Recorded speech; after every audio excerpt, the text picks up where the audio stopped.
told the editor not to go overboard with the intro, and look what he does. Okay, people, welcome back to another Fwoosh Weekly. As always, I'm Robo, and you know things are getting crazy out there if people are shoplifting Duke and Scarlet. I'm not saying those are bad figures. I'm all in on the G.I. Joe line, and I love Duke and Scarlet, but whew, it's not Beachhead or Cobra Trooper or Baroness. It's Duke and Scarlet. This criminal mastermind even had an exit strategy. When he got to the parking lot, he apparently removed his license plate, which you know takes at least a couple of minutes if you're not ready for it. This was thought out. And then he got away with it. Damn it, Murray, you're off the plastic bandit case. The feds are coming in. But if there was any question about how good the line is, it's out there making people completely stupid. What you in for? I stole a G.I. Joe Duke and Scarlet. Oh, stay away from this guy. But let's start the actual toy news this week with a tease, or I guess an initial reveal, to get technical. Magazine scans have popped up revealing the Bandai SH Figuarts DC Wonder Woman 1984 in golden armor. Like a lot of Figuarts, it looks nicely detailed, but this release seems to go above and beyond with the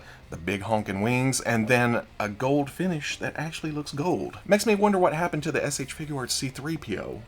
It may include other accessories, but here it's shown to come with a lasso and an alternate helmetless head, all for $89. That may be because of the amount of new sculpt here and the less likelihood of reuse, or maybe that's the cost of a gold finish. The release date is January 2021, so we should see solicitations any day now, if not by the time you're watching this. Because that's what they like to do. They like to wait until I record something and then it's like, ugh. But something that Tamashii Nations did already reveal is an update to the SH Figuarts Avengers Infinity War Doctor Strange. And if I remember right, and I rarely do, but that doesn't stop me from just toys. But I don't think all the details were spelled out in that initial reveal, but now we get it. The figure gets an updated paint application, or well, I guess a photo print to the face, making it a little more accurate than that initial release that always seemed a bit off. On top of that, we also get an alternate head with closed eyes, and I'm kind of surprised that he didn't come with a You'll also notice the time stone effects here that look, they look so good. But those are in addition to the crimson bands and the ruby rings. Best of all though, Bandai did away with the hard candy shell cloak and is giving us a nice, flowing, posable, wired cloth cape. I mean, it is its own character, so it should get the whole 9 yards. Strange is a general release, so he'll be up on all the, usual online retailers on September 1st. For about $80 and releases January 2021. In an effort to make their Teenage Mutant Ninja Turtle offerings a bit easier to get if you miss that 30-second pre-order window or your local stores just don't stock the product, NECA has been doing a series of weekly pre-orders. This week on the NECA store, they are offering the older Bebop and Rocksteady set along with Leatherhead and Slash. This is the way to do it. Open up pre-orders for a week. You can just leisurely go and, oh, I believe I want that. Click, click. Done. This is the way most collectors want to do it these days. They just want to pay their money, receive their product. They don't want to go on wild goose chases. They don't want to develop high blood pressure trying to keep up with their hobby. So good job turning it around, NECA. Now we need to talk to other companies about that kind of bullshit. It seems Good Smile Company is jumping into the RoboCop franchise a little late, but they're not skimping on execution here. Okay, whoa, back up. I guess most of the modern RoboCop figures that we've gotten from like NECA and Medicom have been a little late. And I guess you could say that about most of the toy lines out there today, cashing in on that 80s and 90s nostalgia. We're just stuck in an endless loop of consumerism where we just buy the same things over and over until we cease to exist and our loved ones are left to deal with the plastic aftermath. What have I been doing with my life? I've been enjoying it! Hush, deep dark demons of despair. Anyway, my first instinct were to call these Figmas, but they are actually different beasts. RoboCop is called a Hagain figure. I probably butchered that, but it apparently utilizes zinc alloy in the chest and legs, so I'm guessing it's a hefty figure, and then the leg even opens up to holster the Auto 9. Comes with multiple hands, alternate mouths, swappable battle-damaged helmet and chest, and even the Cobra assault cannon. That's so he can take out the Moderoid Ed 209. And I didn't even know Good Smile had a model kit line, but that's what this is. At 7.9 inches, it should scale fairly well with the 6.6 inch high RoboCop, but the description does point out that it includes water slides and sprues in light gray, dark gray, medium gray, and silver. So in order for it to look like this, you're going to put some work in. There's some painting involved. But it does also say that all the joints, the pistons, the sliding parts are all articulated, so it's probably worth the build. RoboCop, with all his fancy metal parts, is clocking in at about $100. That may be why they made Ed209 a model kit, because that's cheaper. That balances things out. That'll cost about $70. So if you look at it as a set, the price seems a little bit more manageable. But then you got to put time in and hours and paints and building. If it's worth it to you, pre-order it. And then both will release early 2021. This week, McFarlane Toys announced that they will be starting a gold label collection line, which is an offshoot of DC Multiverse, giving us original designs by Todd McFarlane himself. And if you had to guess, who do you think they're going to start out with? Is it Batman? It's Batman. The redesigns have a very Legends of the Dark Knight vibe to them. You remember that line? Ooh, I love that scarecrow. Batman has some extreme elements like the spikes going all the way around the gauntlets and then, you know, the big old goggles, but there's also some toned down elements like the chest back being integrated into the cape and a fairly basic head. But then there's the two swords that strap to the back where they stick up behind because, hey, why not? There's also going to be another pair of swords that come with one of the variations of this because Batman comes in both navy blue and black, and then there's also a grappling gun and a batarang. We have the batarang that on some level, if you want, you can glue it right here on his chest. Looks super cool. Dun, dun, dun, dun, dun. Looking at the pretty promotional shots that they posted online, it looks like it's missing a lot of articulation, but the one that Todd is messing with in the video, it looks like it utilizes the full 22-point system. No hard release date yet, but an Instagram reply does state that it will be a limited release at Walmart in January. Exclusives, yeah, but I don't think any of the McFarlane ones so far have been too hard to get that I can think of off the top of my head. Speaking of DC Multiverse though, McFarlane Toys also posted the promotional images for their Teen Titans Cyborg, the Arkham Origins Deathstroke, and Arkham Knight Batman. I played the hell out of Arkham Asylum and City, never got to Origins or Knight, so I'm not familiar with this, but looking at Deathstroke, it's an amazing design. And then of course, this Batman is unmistakably Arkham series. But the one that catches my eye is Cyborg. It's mostly based on the original Teen Titans animated series, so it may not fit in with the rest of the DC Multiverse, but I don't even care.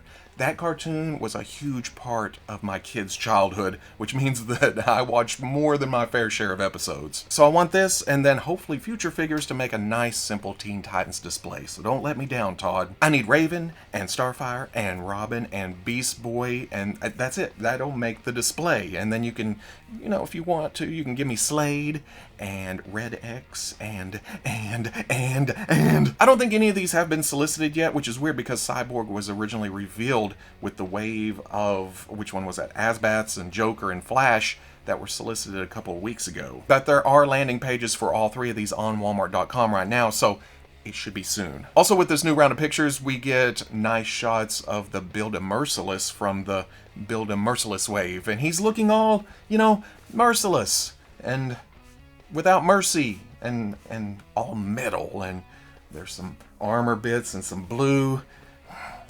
Merciless. It also looks like Westville Comics and Previews Magazine have spilled the beans on some upcoming McFarlane Toys Mortal Kombat variants. Wave 4 is apparently Sub-Zero, Baraka, Raiden, and Spawn in alternate bloody looks. Again, we really don't know Mortal Kombat, so I'm assuming that these are game skins that you can choose, other than their normal looks. That Spawn is tempting. It's almost like a Negative Zone version. It also seems that Sub-Zero didn't get the memo about wearing white and red on Sunday Bloody Sunday.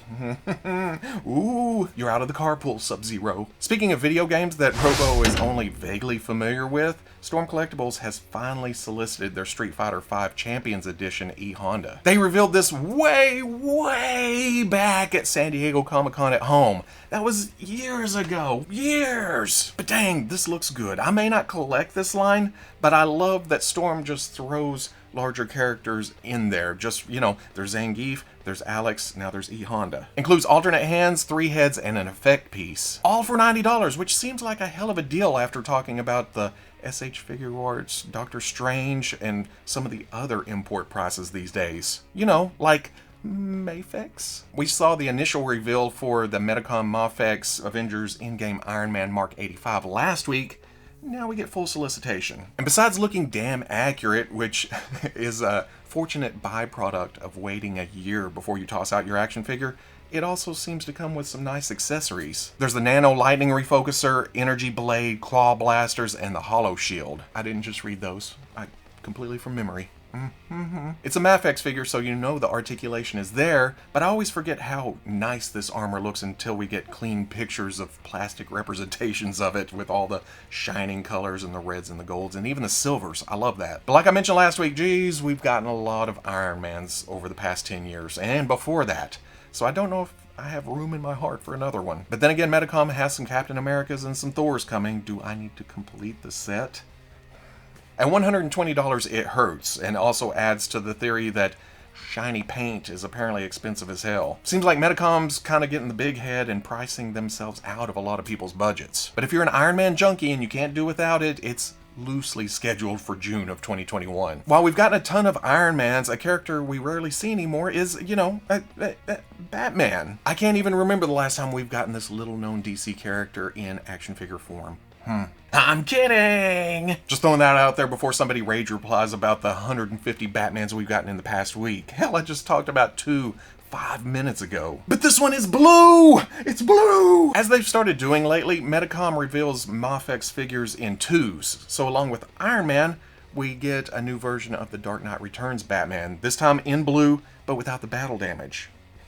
And Medicom realizes that this is the 3rd iteration of this same version of the character that they've given us without even releasing the first version yet. Although I have seen pictures of the black one popping up overseas, so that should be any day now. So Medicom is sweetening the pot, and what better way to do that than to give us a Robin to go along with Batman. Oh, you sorry sons of bitches. I'm not the biggest Dark Knight Returns fan, says the guy who does have the first 2 versions of this Batman on pre-order along with Joker, but it's been a while since we've gotten a good Robin figure in any form, and I don't have a Carrie Kelly on the shelf, so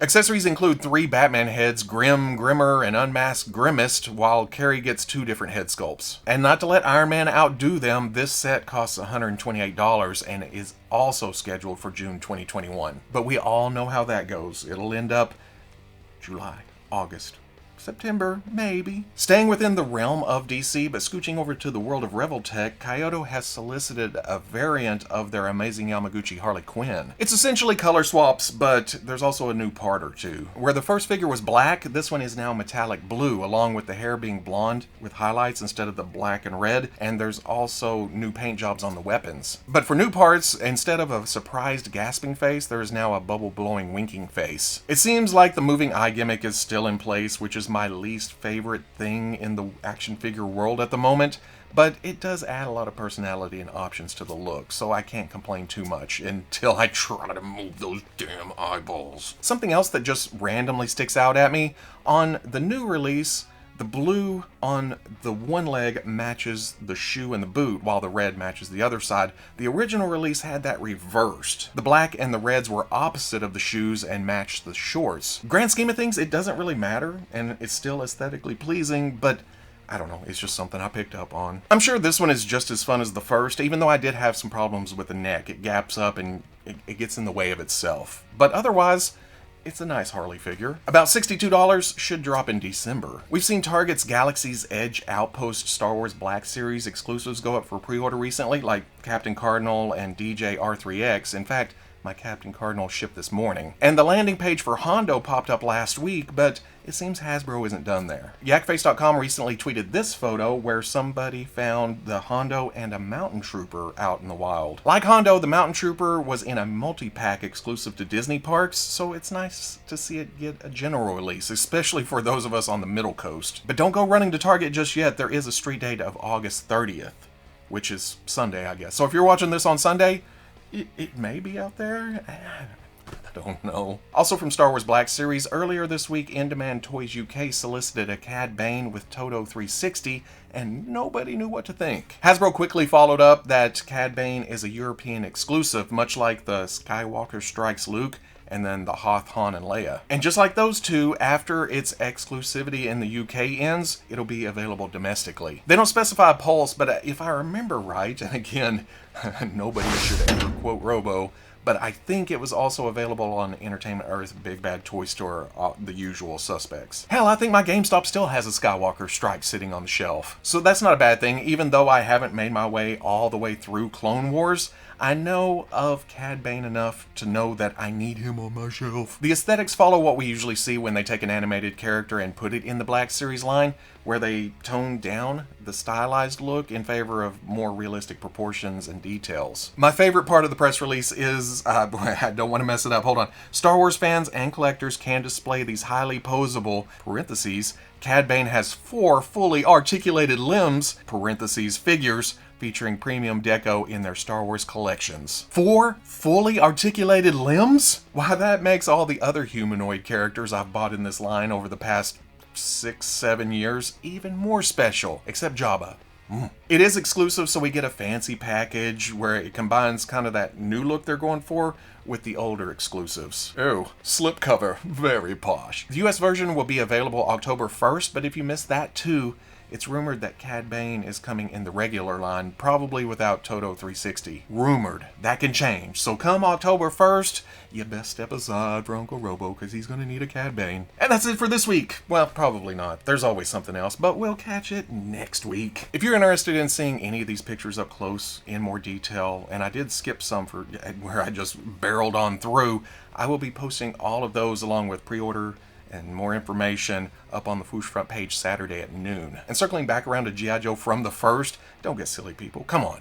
You know Hasbro's going to keep pumping out, especially with how the sales have seemingly went so far. They can't keep up with the demand, so the push is there. It just feels like on their end, they're scrambling. Oh, God, we got to get more G.I. Joe out there. So don't worry.